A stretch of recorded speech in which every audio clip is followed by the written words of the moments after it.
अस्सलाम वालेकुम दोस्तों, उम्मीद है कि आप लोग ठीक हैं, खैरियत से हैं। आप लोगों की तबीयतें सेहतें ठीक हैं, दिन अच्छा गुजरा है। अल्लाह ताला के साथ आप लोगों का साया आपके बच्चों पर कायम रहे और आपके वालिदैन का साया भी आप पर कायम रहे। हमारी दुआएं आपके साथ हैं। गुजारिश आप लोगों से हमेशा करते हैं कि हमारे यूट्यूब चैनल को जिन लोगों ने सब्सक्राइब नहीं किया, सब्सक्राइब कर दें, बेल आइकन को प्रेस करें, लाइक और कमेंट्स करें। फेसबुक का पेज हमारा नया है, सोशल मीडिया टॉक शो 1, इसको भी जरूर फॉलो कर लें। दोस्तों चलते हैं जरा आज के वीडियो की तरफ। जेल में इमरान खान की आखिरी उम्मीद भी टूट चुकी है। गुज़श्ता दिनों जब आरफ अलवी डील की कोशिशों में मसरूफ था तो मैंने बता दिया था ये सारी शरारतें अलवी अपने तौर पर कर रहा है, जिसका मकसद पीटीआई के कारकुनों को अपनी इज्जत बहाल कराना और उन्हें मुतवज्जा रखना है। आज इमरान खान ने मायूसी का इजहार करके सच साबित कर दिया। इमरान खान ने अपनी बहन के जरिए मीडिया पर पैगाम भिजवाया है कि अलवी ने मुझे बहुत मायूस किया है, अलवी पर मुझे गुस्सा है, अलवी ने मेरे लिए कुछ नहीं किया। अलीमा खान ने कुछ बातें मीडिया पर भी की हैं। इमरान खान चाहता था कि अलवी हर सूरत जिद पर अड़कर 90 दिन में इलेक्शन कराए, लेकिन सदर के एहतरात की बात इतनी जिद वो कैसे कर सकता है। रही सही कसर पार्लियामेंट ने पूरी कर दी थी। इलेक्शन कमीशन की हतमी तारीख देने का इख्तियार भी इलेक्शन कमीशन को दे दिया था। तो अब इमरान खान चाहता है कि अलवी का भी जीना हराम किया जाए। देखते हैं अब अरसलान बेटा कब अलवी के खिलाफ गद्दारी मुहिम शुरू करता है। क्योंकि देखें, अब अगर ये इमरान खान को ये बात समझनी चाहिए कि अलवी जो कर सकता था उसने तुम्हारे लिए किया। अलवी ने बड़े बड़े पंगे लिए हैं, बड़ी बड़ी चीजें की हैं। अगर देखा जाए तो एक दोस्त के लिए यही कर सकता है, एक हम सफर के लिए यही कर सकता है। हालांकि वो जिस ओहदे पर बैठा है उसको ये तमाम हरकतें नहीं करनी चाहिए थी, लेकिन ये बंदयाल हो गया, अलवी हो गया, इन लोगों ने इमरान खान के लिए वो सब कुछ किया है जिसके बारे में सोचा भी नहीं जा सकता। इसलिए नहीं सोचा जा सकता कि कानून आपको इजाजत नहीं देती, और जिन चीजों की आपको कानून इजाजत नहीं देती वो भी आप अपने दोस्त के लिए, अपने रहबर के लिए, रहनुमा के लिए, पार्टी चेयरमैन के लिए कर रहे हैं। तो फिर मेरे ख्याल में पार्टी चेयरमैन को इस बात का भी ख्याल करना चाहिए कि उसके बस में कुछ नहीं है। आपने किसी के बस में इमरान खान साहब कुछ छोड़ा ही नहीं है। कसूर अलवी का नहीं है, कसूर यहां पर इमरान खान का है। इमरान खान चीजों को इस नहज पर लेके आया कि कुछ हो ही नहीं सकता, और अगर कुछ नहीं हो सकता तो मेरे ख्याल में इमरान खान को भी जिद नहीं करनी चाहिए और मुफ्त में अलवी को गालियां नहीं निकलवानी चाहिए। गालियां जो अगर अलवी को पड़ेंगी, जाहिर है अब लिंक तो अलवी होगा। इसको बताया जाएगा कि तुमने कौन कौन सी गद्दारी की है, तुमने कौन कौन सा, इसकी माँ बहन सारी एक जगह पे इकट्ठी करके जो हाल करेगा पीटीआई का सोशल मीडिया, वो तो आपको पता ही है। और अलवी बेचारा जो है वो सफाइयां देते रहेगा कि भाई साहब मेरे बस में कुछ नहीं था, मैं कुछ नहीं कर सकता भाई साहब। अब वो भाई साहब करता रहेगा, लेकिन जेड़ा कम पैना सी वो कम पै गया। इमरान खान साहब ने ये मीडिया को मैसेज भेजा है कि अलवी ने मुझे बड़ा मायूस किया। मैं चाहता था कि अलवी आए, पुलिस की गाड़ी साथ लेकर आए, जेल का दरवाजा खोले और मुझे जेल से निकल जाए, लेकिन ऐसा नहीं हो सका। दोस्तों पीटीआई के भारतीय खुफिया एजेंसी के साथ गठजोड़ की एक स्टोरी कल बताई थी, इसका फॉलो अप आज बताते हैं। टोटल 53 ऑडियो कॉल्स में से दूसरी कॉल भी लीक हो गई है। ये कॉल आदिल राजा और भारतीय खुफिया एजेंसी के हैंडलर्स ने की है, जिसमें राजो न्याज की बातें हो रही हैं।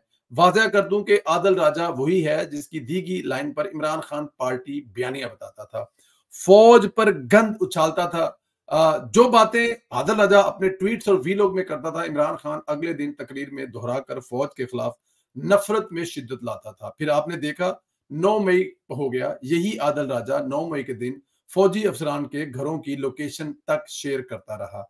आदिल राजा की एक और ऑडियो कॉल लीक हुई है, वो भी मैं आपको सुनाता हूं ताकि आप लोगों को जरा मतलब कि पता लगे कि आदिल राजा इस वक्त क्या कह रहा है। मैं आपको ऑडियो सुनाता हूं, ये पहले सुन ले फिर इस पर बात करते हैं। नहीं, मेरे खिलाफ वो केस तो पिछले साल अगस्त का है जो ये बार बार रिस्पॉन्सिबल, और उसमें मैं अरेस्ट कराऊंगा यहाँ पे, क्योंकि ये आएगा नहीं। लेकिन मेरे ऊपर तो ये अभी बोंगियां मारते हैं, ये खबरें सिर्फ छपवाते हैं इस तरह की। जो केस है भी उसमें अभी ब्रिटिश कोर्ट ने कहा है कि भाई 2.5 लाख पाउंड जमा कराओ। तो 2.5 लाख पाउंड जमा कराओ ना पहले तो, सिक्योरिटी ऑफ कॉस्ट, कि तुम तो यहाँ पे तुम तो आईएसआई के। अच्छा तो अच्छा, एक चीज आपको बताऊं, लॉर्ड रेमी रेंजर का नंबर आपके पास है? लॉर्ड नहीं, लॉर्ड नहीं मेरे पास नहीं। मैं नंबर देता हूँ, ठीक है, नंबर देता हूँ, आराम से मुझसे बात कर लेना, ठीक है। उनसे बोलना कि उनका कोई आदमी हो, वो मिलके वो जो आईएसआई का जो बंदा है ना, उसके खिलाफ केस डलवा दे कि ये इंडिया के खिलाफ प्रोपोगेंडा करता है और ये इंडिया में टेररिज्म सपोर्ट।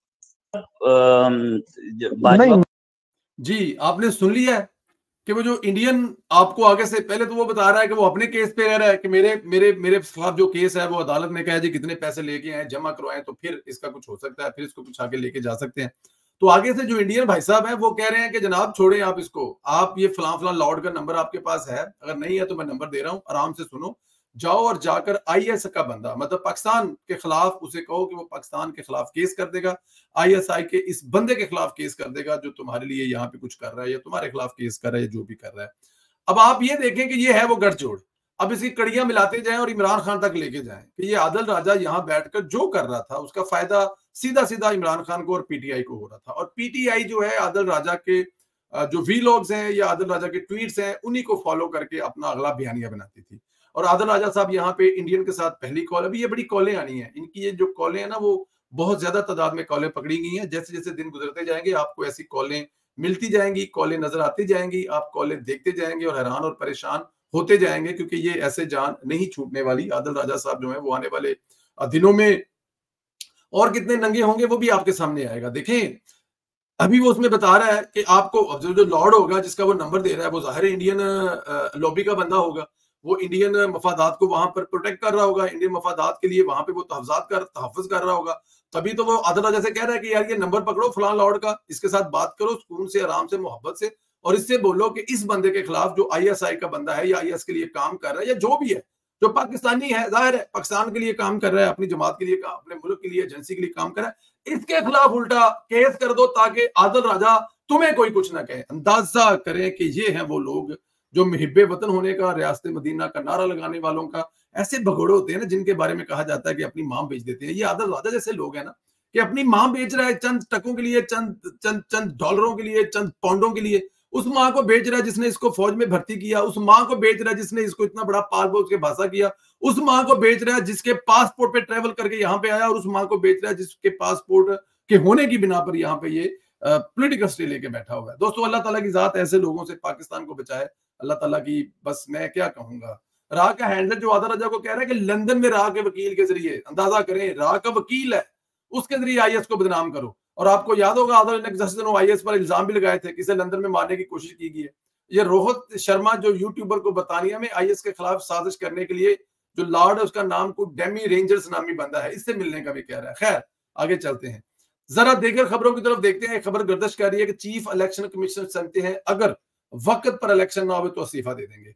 यह भी तासर मिल रहा है कि शायद इन पर कहीं ना कहीं से प्रेशर है, इंतखाबात में तहीर हो जाए। चीफ इलेक्शन कमिश्नर नवंबर में इंतखाबात की खत्मी तारीख देना चाहते थे तो जनवरी के आखिर या फिर फरवरी के शुरू में हो सकती है। सिकंदर राजा ने अपने करीबी लोगों से मशवरा किया, फैसला किया कि अगर इलेक्शन में ज्यादा तगीर होती है तो वो इस्तीफा दे देंगे। ये बात बहुत अहम है।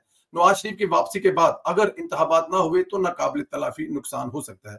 नवाज शरीफ समझते हैं कि जनवरी तक हर सूरत में इलेक्शन हो जाने चाहिए। देखें इलेक्शन इस मुल्क में कितने जरूरी हैं, छोटी सी बात इस पे देखें, बस ज्यादा लंबा चौड़ा इस पे कोई बात नहीं है, मोटी नहीं है।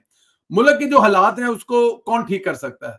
कोई भी हुकूमत हो जो 5 साल के लिए आए, पूरी दुनिया को पता हो, पूरी दुनिया के तजारती बड़े अदारों को पता हो जिन्होंने पाकिस्तान आकर तजारत करनी है या पाकिस्तान से तजारत करनी है, तमाम उन बड़ी कंपनियों को पता हो जिन्होंने पाकिस्तान में इन्वेस्टमेंट करनी है या कर रहे हैं, जो इस वक्त बड़े मतलब के गैर यकीनी सूरत हाल के इस वक्त वो शिकार हैं कि हो क्या रहा है, इलेक्शन होंगे नहीं होंगे। देखिए इलेक्शन जो है ना वो सिर्फ मुल्क के लिए, फिर मुल्क में जब इलेक्शन होंगे अगली 5 साल के लिए एक हुकूमत आएगी तो बहुत सारी चीजें, बहुत सारे मामला जो है वो वाजिया हो जाएंगे। ऊंट किस करवट बैठेगा हमें वाजिया हो जाएगा। लेकिन अगर इलेक्शन को खींचा जाता है, इलेक्शन को पंजाबी कहते हैं लमकाया जाता है, जो इस वक्त बहुत सारे जो दानिशवर हैं वो टीवी पर बैठ के ये साबित करने की कोशिश कर रहे हैं कि इलेक्शन लेट हो जाएंगे, इलेक्शन नहीं होने चाहिए, नवाज शरीफ को नहीं आना चाहिए, नवाज शरीफ आएंगे, अगर नवाज शरीफ पाकिस्तान आ जाएंगे तो फिर इलेक्शन कराने का प्रेशर मजीद तेज हो जाएगा। तो वो चाहते हैं कि नवाज शरीफ पाकिस्तान आए ना, और ना वो पाकिस्तान नवाज शरीफ आएगा और ना ये प्रेशर इस पे डलेगा। बट एनी हाउ मैं जो इस पे ये सिर्फ ये कहा जा सकता है कि किसी भी सूरत में इलेक्शन जो है वो पाकिस्तान की फेवर में नहीं जाते। ना कोई यहाँ पर मतलब इन्वेस्टर आएगा, ना यहाँ पर ट्रेड करने के लिए लोग आएंगे, ना पाकिस्तान की जो गैर यकीनी सूरत हाल है, जो पाकिस्तान के अंदर बिजनेस है वो किसी भी तरह का बिजनेस हो, ना वो बिजनेस जो है वो उसको कोई अमन सुकून और शांति मिलेगी, ना उसको कोई चलने फिरने के लिए कुछ पर्पस से मिलेंगे। इलेक्शन वक्त पर होने पर ही इस मुल्क की बका है। और सबसे बड़ी बात है मिलिट्री एस्टेब्लिशमेंट जो इस वक्त बहुत कुछ कर रही है उसकी इज्जत में भी इजाफा होगा अगर वो इलेक्शन टाइम पर करवाएंगे। उनके भी जो ये अपनी कोशिश कर रहे हैं कि इज्जत बने, लोग बल्ले बल्ले हमारी करें, इतनी उनकी बल्ले बल्ले होगी कोई सोच नहीं सकता, क्योंकि इतने नेगेटिव पन होने के बावजूद जब वो इलेक्शन करवाएंगे तो उनकी बल्ले बल्ले भी होगी। अगर आप इस बात से एग्री करते हैं तो कमेंट करके बताएं, क्या इलेक्शन लेट होने से पाकिस्तान को नुकसान हो सकते हैं? इलेक्शन वक्त पर करवाने चाहिए? इस सवाल का जवाब जरूर दें। हमारे पेज को जरूर लाइक करें, फेसबुक का जो नया पेज है सोशल मीडिया टॉक शो उसको जरूर लाइक कर दें, सर्च करके करें, क्योंकि उस पर फॉलोअर जो है हमारे जितनी जल्दी बढ़ेंगे वो तभी आप लोगों तक पहुंचेगा। यूट्यूब को सब्सक्राइब करें, लाइक करें, कमेंट्स करें जो आपसे पूछा है, और दूसरे पेजेस पर भी लाइक और कमेंट्स करें। आप लोगों से इंशाल्लाह अगली वीलॉग में फिर मुलाकात होगी। इजाजत दें, अपना ख्याल रखें।